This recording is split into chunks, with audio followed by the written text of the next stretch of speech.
Talvez o maior disfarce de uma entidade não seja parecer um monstro, não seja parecer um demônio, mas sim parecer uma máquina.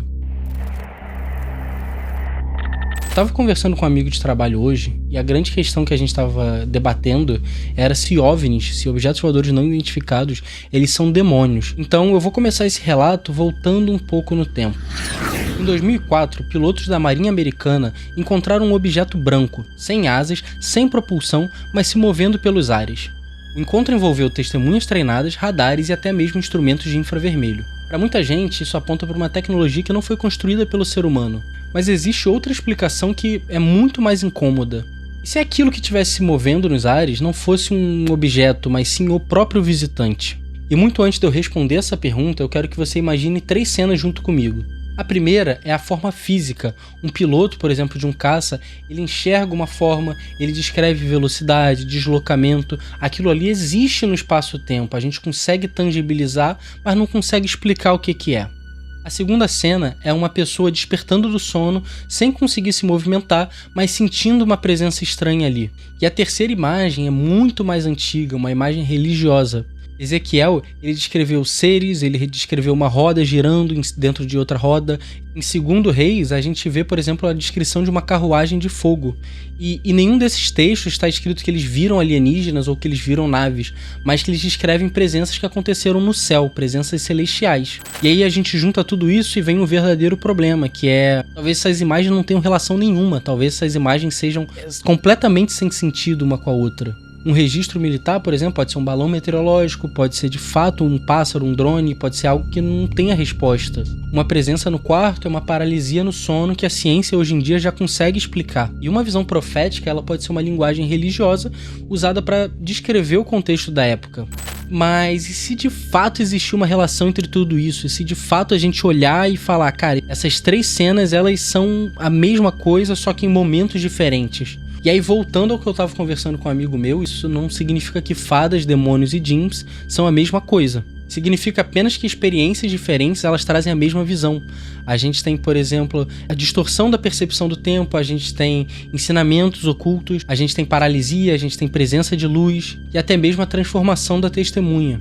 Uma sociedade religiosa, por exemplo, pode descrever como um anjo ou como um demônio, enquanto uma sociedade mais tecnológica, como a nossa, ela já descreve como um piloto de uma nave, ela descreve como tecnologia de voo, de propulsão. E aí a gente começa a entender que existem 2 possibilidades dentro disso tudo.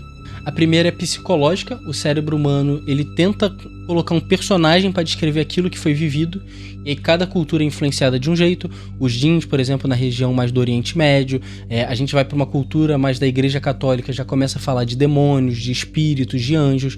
Então são experiências iguais, mas que são influenciadas pela cultura. E a segunda hipótese é que essa presença, de fato, o que acontece, ela usa imagens que a época consegue descrever. E aí isso mostra pra gente que a ufologia ela não é só uma conversa sobre motores, sobre viagem espacial, sobre sair de um planeta e para outro, mas também sobre a parte ritualística, a parte da profecia. E aí a gente vai falar do argumento da máquina, porque que algumas pessoas falam que de fato isso é uma máquina. O universo ele é muito grande, ele tem muitas estrelas, a gente toda hora encontra planetas que existem possibilidade de agrupar vida. Aqui na Terra, por exemplo, a gente vê Marte, que tem água congelada, que tem indícios que já teve um grande oceano. Europa, a lua de Júpiter, ela tem água, então tem possibilidade de ter vida, nem que seja microscópica ali. Então a gente já começa a olhar para o nosso quintal, a gente começa a olhar um pouco mais distante, a gente vê que de fato existem milhões de estrelas e possibilidades de transmissão de mensagens e de viagens entre elas. E aí a gente volta pro vídeo de 2004, a Batalha de Nimitz. Alguma coisa de fato estava ali no céu naquele dia e a gente não sabe o que era. E aí, muito antes de eu dizer que aquilo é um espírito, eu começo a perguntar se aquilo não é um balão, se aquilo não é uma nave inimiga. E aí, mesmo quando a gente não tem uma resposta, tem uma palavra que é sempre usada. É desconhecido, é um objeto voador não identificado. E quando a gente começa a falar de entidade, a parte mais estranha é o comportamento dela.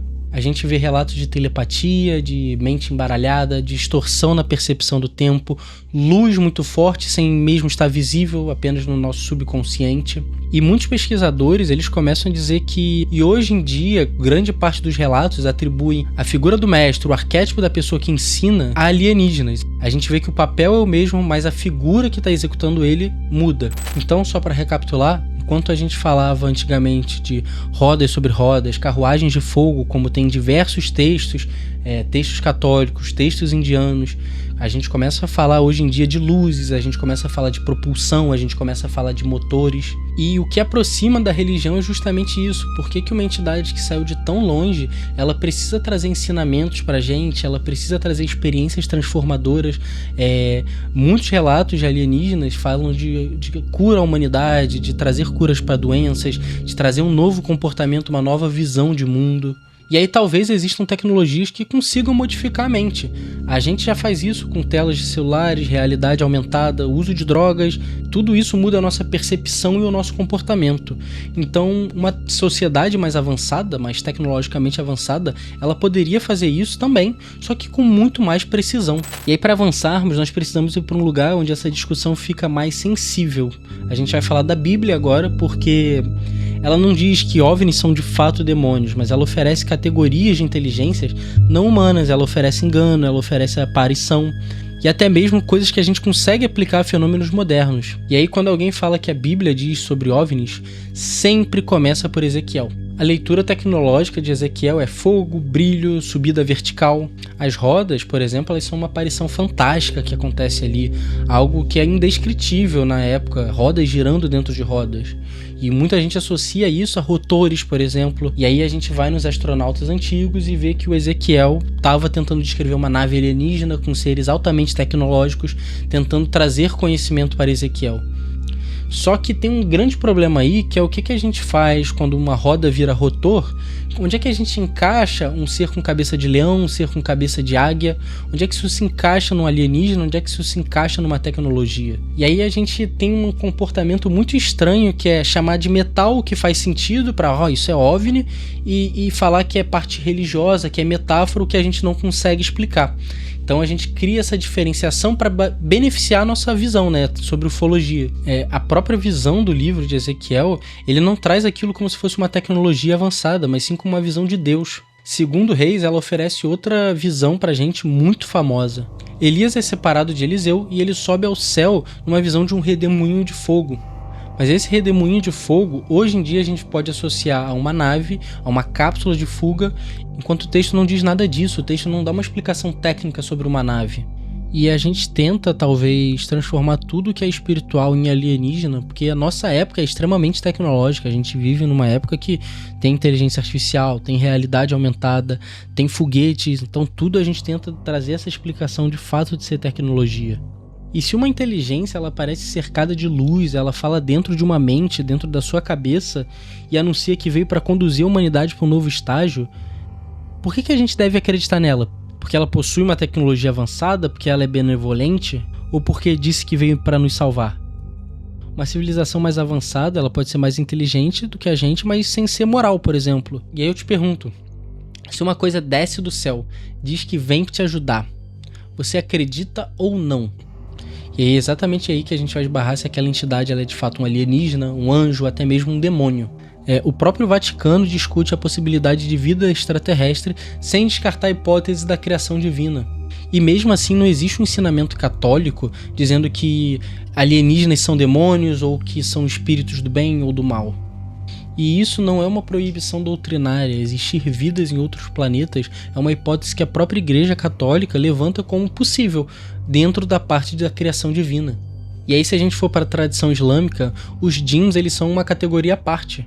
Eles estão muito perto daquela parte da presença invisível, de mudar de formas, de pregar peças. E aí a gente vai pro folclore, o folclore brasileiro.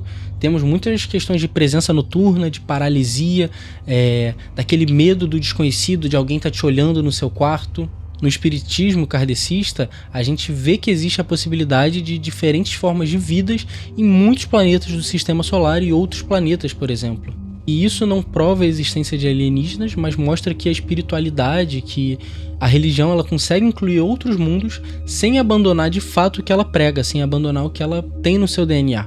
Em cada lugar, a experiência ela vai recebendo um rosto diferente, ela vai recebendo uma forma diferente, mas a gente tem relatos muito próximos. E aí a gente não pode juntar tudo, botar tudo numa caixa, botar tudo dentro de um bolo e falar tudo isso aqui é alienígena, tudo isso aqui é demônio. A experiência ela chega até a gente, só que o nome não. O nome quem dá é o próprio ser humano. Então, por exemplo, se eu digo que vi uma figura parada ao lado da minha cama, eu posso dizer que era um alienígena, é uma explicação ufológica. Eu posso dizer que era um demônio, é uma explicação religiosa. E aí eu posso mais além falar que o meu sono REM, ele se confundiu com a realidade, e aí eu vi algo do lado da minha cama. E isso é uma explicação muito mais científica, né? Então a gente tem várias formas de ver esse fenômeno, dependendo da nossa crença e dependendo da parte do mundo que a gente tá, da religião, do que a gente é influenciado culturalmente. E uma vez eu vi uma pesquisa que falava exatamente isso, que grande parte dos relatos de abdução, eles começavam com a pessoa sonolenta, com a pessoa já ou dormindo ou muito próximo de dormir. Imagina você tá deitado na sua cama, você não consegue se mexer, você sente um peso enorme em cima do seu peito, de repente você consegue olhar de canto de olho e aí você vê uma entidade, alguma coisa que você não consegue explicar te observando. Então você começa a pensar naquilo, próximos dias você vai pensando cada vez mais, você pensa que teve um contato extraterrestre e aquilo vai mudando a sua vida, você pensa, não estava sozinho no meu quarto naquela noite. Eu mesmo já tive uma experiência assim, eu era mais jovem, minha mãe veio me acordar, e aí quando eu olhei pra ela, o rosto dela tava meio desconfigurado, meio desfigurado, parecia um monstro, e aí eu simplesmente dei um tapa assim, virei pro lado e voltei a dormir.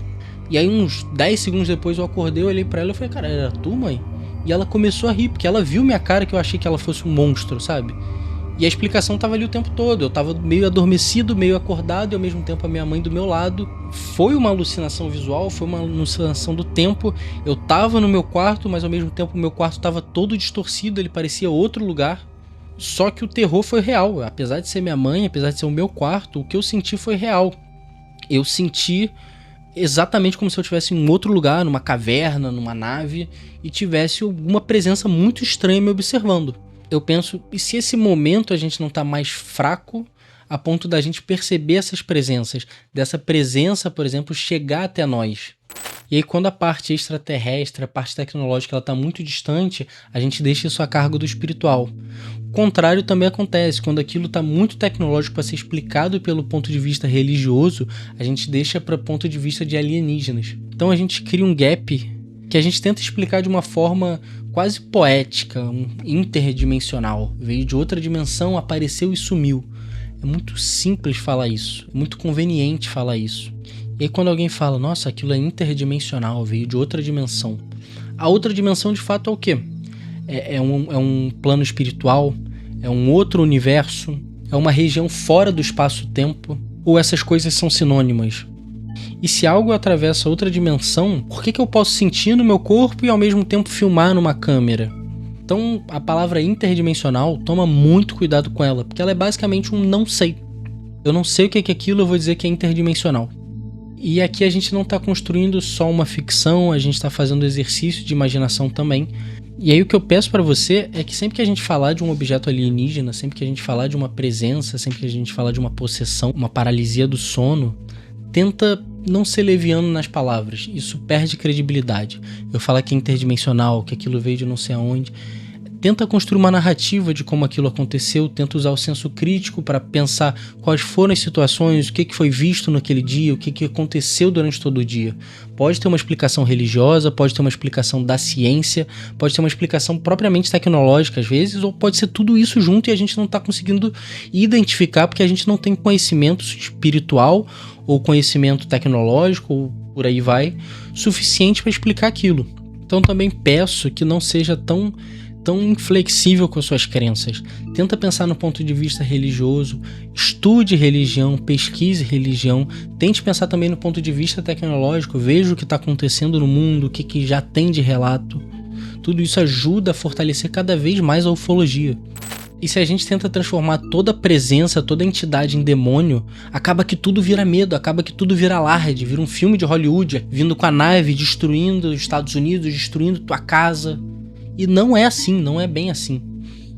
E agora eu vou sair totalmente do campo de evidência e eu vou trazer a teoria Aurora, eu vou trazer a parte ficcional que tá aqui desde o primeiro episódio do Projeto Aurora. Desde a fita 1 da Operação Prato, que inspirou no livro, inclusive, do Fantasma da Operação Prato. Eu vou entrar na parte ficcional, mas saiba diferenciar o que é ficção e o que é realidade. A ficção ela serve pra gente exercitar a imaginação.